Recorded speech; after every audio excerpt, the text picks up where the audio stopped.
여러분, 안녕하세요. 오늘 오후 2시, 이진관 판사가 주재하는 한덕수 1심 선고가 생중계됩니다.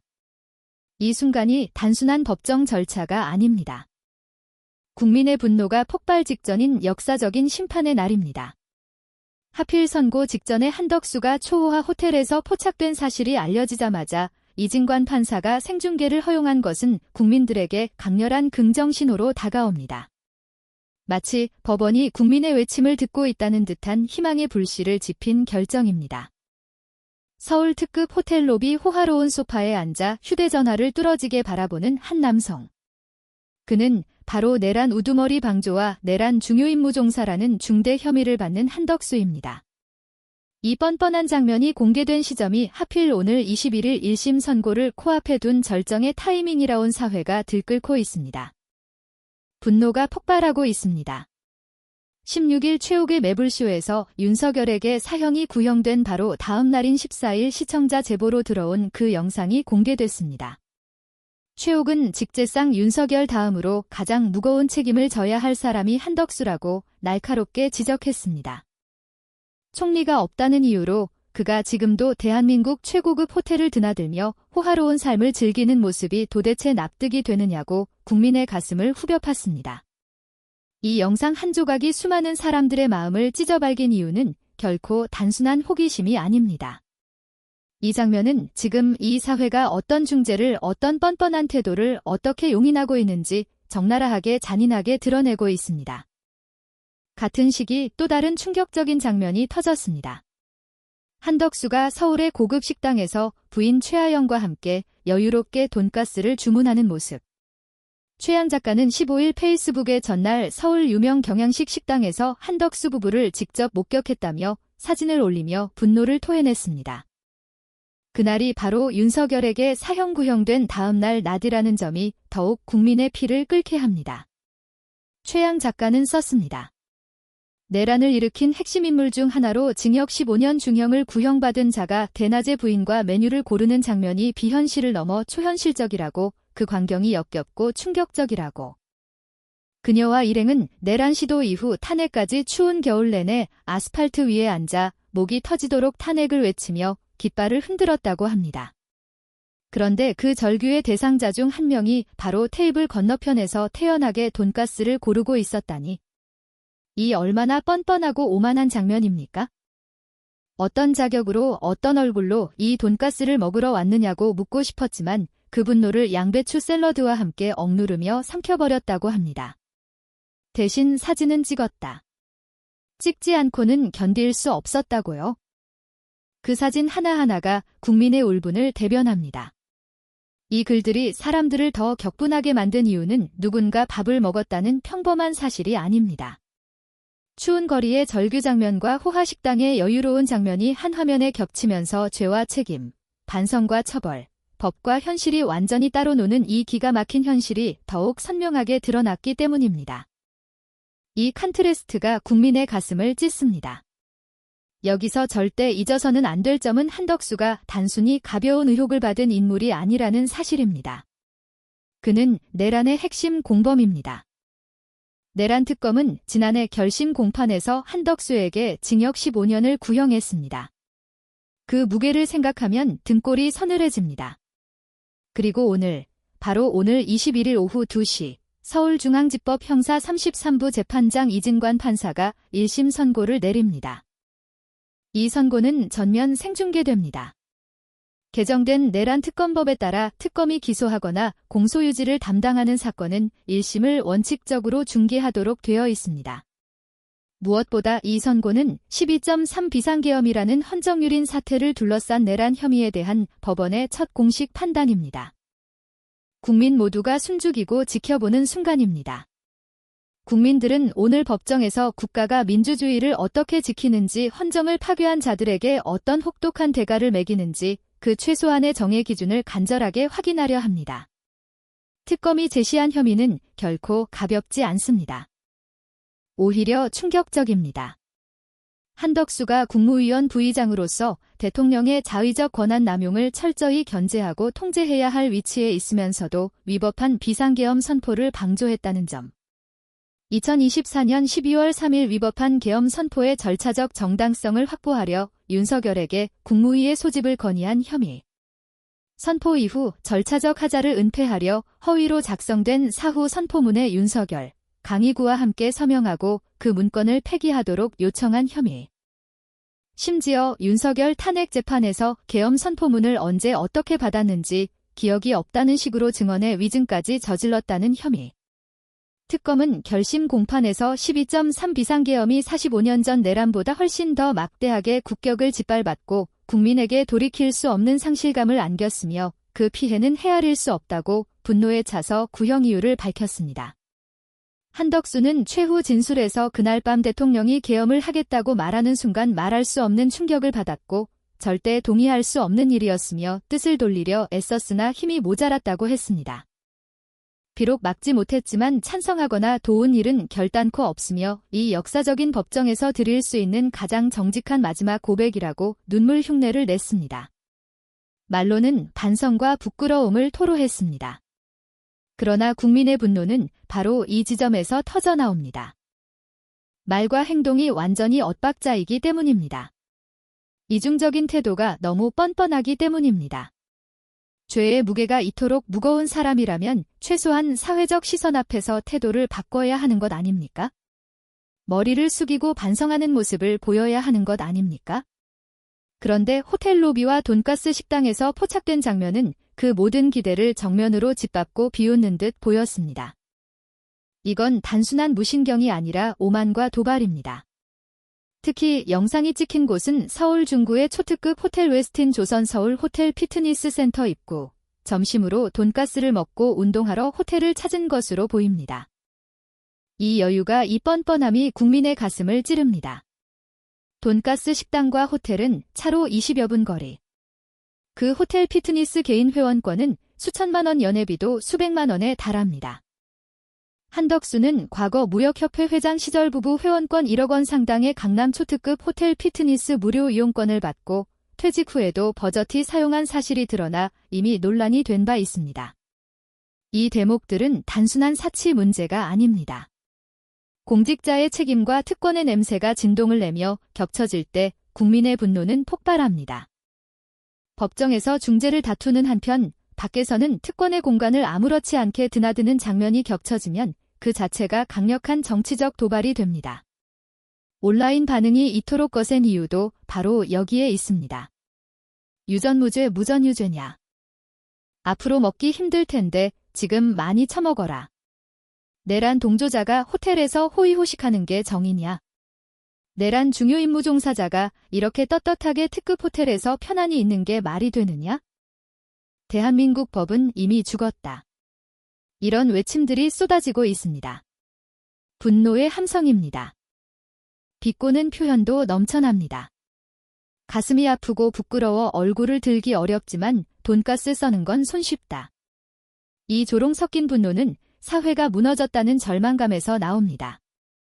처벌이 약할 것이라는 불안 끝내 책임이 흐지부지 될 것이라는 공포가 뿌리 깊게 박혀 있을 때 국민들은 먼저 비웃고 먼저 분노합니다. 그게 유일한 방어기제입니다. 이런 폭발적인 분위기 속에서 오늘 선고가 더욱 극적으로 주목받는 또 하나의 이유가 있습니다. 16일 윤석열의 공수처 체포방해 혐의를 선고한 서울중앙지법 형사 35부 부장판사 백대현은 윤석열의 사후 선포문 작성 혐의를 유죄로 인정하면서 윤석열이 한덕수 및 강희구와 함께 공모 범행했다고 명확히 판단했습니다. 재판부는 그 문서를 폐기한 행위가 대통령 기록물법 위반 및 공용서류 손상죄에 해당한다고 못 박았습니다. 이 판단은 한덕수 사건의 맥락을 훨씬 더 선명하고 날카롭게 만듭니다.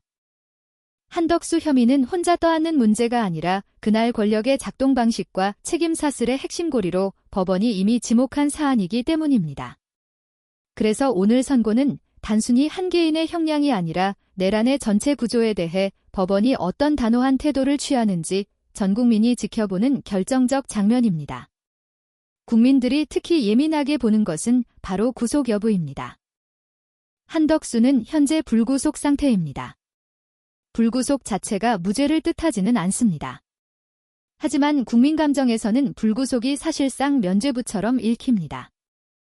잡혀있지 않으니 마음대로 돌아다니고 먹고 운동하고 호화 생활을 계속한다. 이 현실이 너무 잔인합니다. 그 장면이 실제로 사진과 영상으로 찍히면 법과 현실의 거리감은 하늘을 찌를 듯 벌어집니다. 내란 중요임무종사 혐의 징역 15년 구형을 받은 자가 그 엄청난 사회적 중량감에 걸맞은 최소한의 태도조차 보이지 않는다면 그 자체가 공분의 불씨가 되고 폭발의 연료가 됩니다. 더구나 공소장 변경을 두고 이진관 판사가 직접 변경을 명령할 정도로 사안이 중대하다는 말이 나왔던 만큼 이건 절대 가벼운 처분으로 넘어갈 종류가 아닙니다. 이 순간야말로 한국 민주주의가 어디까지 회복됐는지 아직도 권력자의 특권이 판치는지 냉정하게 확인하는 결정적 시험대입니다.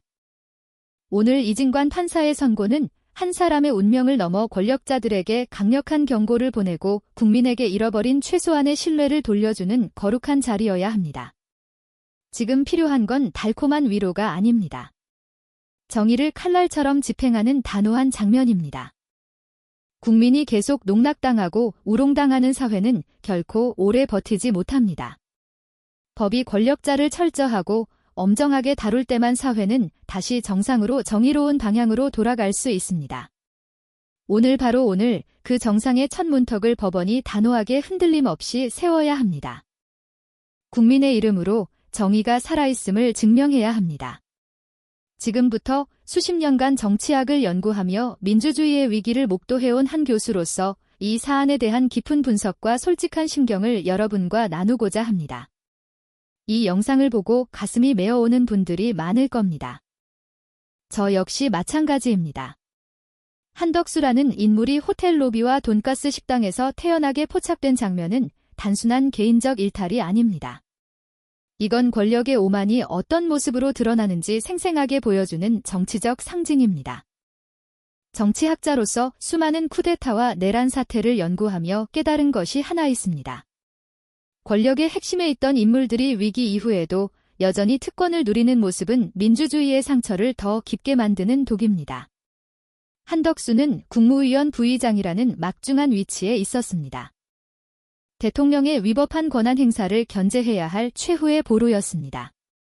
그런데 그는 비상계엄 선포를 방조했을 뿐 아니라 사후문건 조작과 위증까지 특검이 지목한 대로 공모했다는 의혹을 받고 있습니다. 이건 단순한 실수가 아닙니다. 헌정 질서를 흔든 구조적 공범 행위입니다. 정치학에서 엘리트의 책임 회피라는 개념이 있습니다. 권력 엘리트가 위기 상황에서 자신의 역할을 외면하고 사후에도 반성 없이 특권을 유지하려 할 때 민주주의는 심각한 신뢰 위기를 맞습니다. 한덕수의 호텔 피트니스와 돈가스 식당 장면은 바로 이 개념을 현실로 구현한 전형입니다. 국민들은 추운 거리에서 촛불을 들고 외쳤습니다. 그 외침의 대상이 특급 호텔에서 운동을 하고 고급 식당에서 여유롭게 식사하는 모습. 이 대비는 우연이 아닙니다. 이건 권력과 민중의 단절된 세계를 적나라하게 드러냅니다. 정치학 교과서에 이 장면을 실어야 할 판입니다. 민주주의의 위기와 엘리트의 도덕적 회의라는 제목으로 말입니다. 특검이 구형한 징역 15년. 이 무게를 생각해 보십시오. 45년 전 내란보다 더 큰 국격 손상이라고 특검이 지적한 그 사건이 핵심 공범으로 지목된 인물이 여전히 불구속 상태로 특권을 누리고 있습니다. 이건 법의 공백이 아니라 법의 선택적 적용으로 읽힐 수밖에 없습니다. 정치학에서 법의 정치화라는 현상이 있습니다. 권력자가 법의 보호를 받을 때 국민은 법을 불신하게 됩니다. 지금 이 순간 많은 국민들이 유전 무죄 무전 유죄라고 외치는 이유가 여기에 있습니다. 저는 수업 시간에 학생들에게 항상 말합니다. 민주주의는 제도만으로 유지되지 않습니다. 권력자의 도덕적 책임감과 국민의 감시가 함께할 때만 살아 숨쉴 수 있습니다. 한덕수의 태도는 그 도덕적 책임감을 완전히 저버린 모습입니다. 최후 진술에서 충격을 받았고 막으려 애썼다고 했습니다. 하지만 행동은 정반대입니다. 호텔 피트니스 회원권 1억 원대 특권 이용 이 모든 것이 말과 생활의 극명한 괴리를 보여줍니다. 정치학적으로 이런 괴리는 정치적 정당성을 완전히 상실하게 만듭니다. 백대연 판사의 최근 판결을 보십시오. 윤석열과 한덕수 강희구가 공모해 문서를 폐기했다고 명확히 인정했습니다. 이건 더 이상 개인적 실수가 아니라 조직적 은폐라는 뜻입니다. 오늘 이진관 판사의 선고는 단순한 형량 결정이 아닙니다. 이건 대한민국 민주주의가 어떤 방향으로 나아갈지 결정짓는 역사적 분기점입니다. 구속 여부가 특히 중요합니다. 불구속 상태가 계속되면 국민의 법불신은 더 깊어질 수밖에 없습니다. 정치학 연구에서 처벌의 상징성이라는 개념이 있습니다. 권력형 범죄에 대한 엄중한 처벌이 있을 때 민주주의는 회복력을 얻습니다. 반대로 솜방망이 처벌이 반복되면 권력자는 학습합니다. 위험을 감수해도 결국은 무사하다는 잘못된 신호를 받습니다. 12.3 사태는 그런 학습의 결과였습니다. 오늘 판결이 그 악순환을 끊는 첫걸음이 되어야 합니다. 저는 교수로서 많은 젊은이들을 가르칩니다. 그들에게 민주주의는 추상적 개념이 아니라 매일의 산속에서 지켜내야 할 가치라고 강조합니다. 한덕수의 뻔뻔한 일상은 그 가치가 얼마나 쉽게 훼손될 수 있는지 교훈적으로 보여줍니다. 반대로 국민의 분노와 감시는 민주주의가 얼마나 강인한 생명력을 가지고 있는지 증명합니다. 온라인에서 쏟아지는 조롱과 분노의 목소리 돈가스 써는 건 쉽다는 그 비꼬는 문장 하나에도 깊은 절망과 동시에 저항의 힘이 담겨 있습니다. 정치학자로서 이런 민중의 목소리를 가장 소중한 데이터로 삼습니다. 권력자가 듣지 못하는 곳에서 국민은 이미 판단을 내렸습니다. 오늘 법원이 그 판단을 어떻게 받아들일지 전 세계가 지켜보고 있습니다. 한국 민주주의의 성숙도를 가늠하는 중요한 시험대입니다. 만약 법원이 최소한의 정의를 세우지 못한다면 그 후폭풍은 상상 이상일 것입니다. 젊은 세대는 더 이상 참지 않습니다. 그들은 이미 거리로 온라인으로 자신들의 목소리를 내고 있습니다. 저는 교수로서 그 목소리를 학문적으로 기록하고 분석하며 후세에 전해야 할 책임이 있습니다. 오늘 이 선고를 통해 법원이 국민의 상처를 어루만지고 미래에 대한 희망을 줄 수 있기를 간절히 바랍니다. 정의는 늦어도 반드시 실현되어야 합니다. 그게 민주주의의 가장 기본적인 약속입니다. 여러분, 이 사안을 단순한 뉴스로 소비하지 마십시오. 이건 우리 민주주의가 살아남을 수 있는지 묻는 질문입니다. 함께 지켜보고 함께 목소리를 내주십시오. 그게 우리가 알 수 있는 가장 강력한 민주적 실천입니다. 감사합니다.